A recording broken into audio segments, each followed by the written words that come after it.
Hi guys, it's Alex here with Chessfactor, and in today's video we're going to be looking at the Tennison Gambit, which can arise out of the Scandinavian or even the Zukertort. And it begins as a gambit, but it actually sets a very nasty trap for black. So let's take a look at it, and it's definitely one worth knowing as white, and you can catch out a lot of opponents this way. So first of all, I want to comment that usually it arises from the Scandinavian. After the moves e4 and d5, white now plays the move knight to f3, gambiting this pawn. However, it can also arise from the Zukertort opening, which begins with the move 1 knight f3, and now when black responds with d5, you can now play e4. This is a useful point to know, because sometimes you might be facing an opponent who, you know, against d4 they don't play the Scandinavian, but against knight f3 they do play d5. So it might be a nice idea that against the Zukertort you can make sure that you get the Tennison Gambit on the board. Now black here should capture the pawn, and I have to admit that the Tennison Gambit is not objectively the best that white could do, but he can get an okay game in most variations. So after d takes e4, white here plays knight to g5, looking to capture the pawn back on e4. Now black's most popular choice, and the move that leads to our trap, is to move knight f6. But I also want to show you a quick variation if black plays pawn to e5, which is also a popular choice here. After e5, putting the pawn in the center, white captures the pawn on e4, and sometimes black decides to harass the knight further with f5. And these two pawns can be very strong. I noticed that in the database, most of the time white plays this move knight to g3. And after this, black actually has a very good game. He can continue to develop with knight f6, and he has a really strong center here in the board, and this gives him an advantage.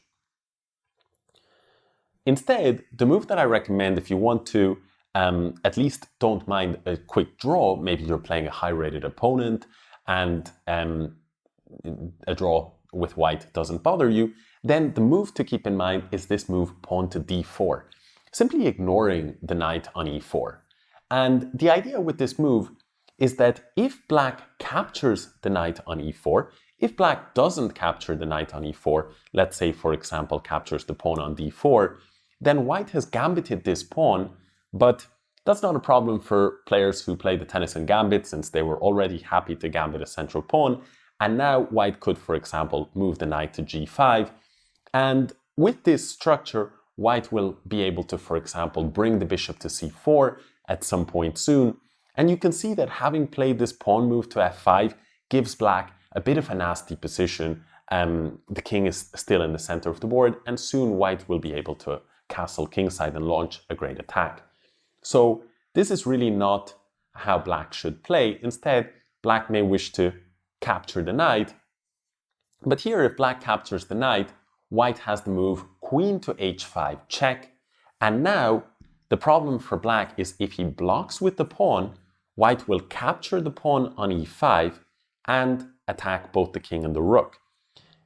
If, on the other hand, black starts moving his king, then white actually can give checks either on f5 in the case of king d7 or on e5 in the case of king e7. And in these positions, in fact, white is doing fine, and objectively speaking, the game should end in a draw. Therefore, this is a nice line worth knowing if you don't mind a draw with the white pieces. If you would like to play, you can always retreat the knight, as many players do, but I have to admit that the black position is a little bit better in those situations.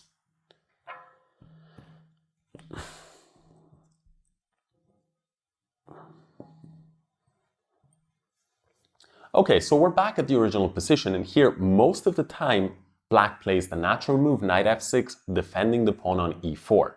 And after the move knight f6, I quite like the move bishop to c4 here if you don't want to set a trap because the pressure against the pawn on f7 means that black has to play this move e6, and now this bishop on c8 will be passive for the rest of the game. But if you would like to set the trap of the Tennison Gambit, then the move to play is knight to c3. This creates a bunch of pressure here against the pawn on e4 and invites black to play bishop f5, defending the pawn a second time.